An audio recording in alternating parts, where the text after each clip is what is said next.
Yeah, I got two.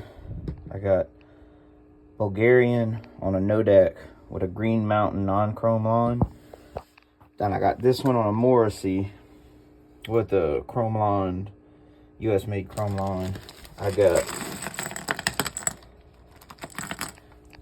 two different kinds of VMAX. I got the black and then the brass.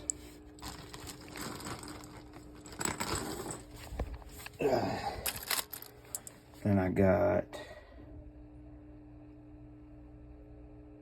a few different factories. Those are both 539, so that's Tula, the worst one, I think.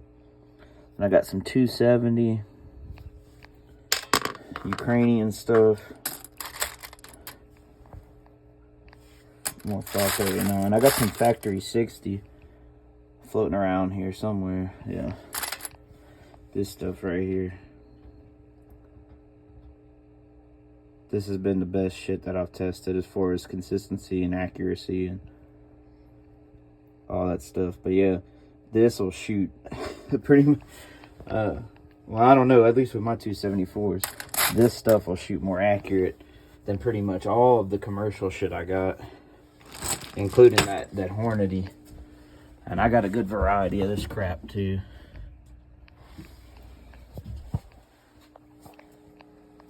Yeah. Maybe I'll get out tested here shortly and then post some results.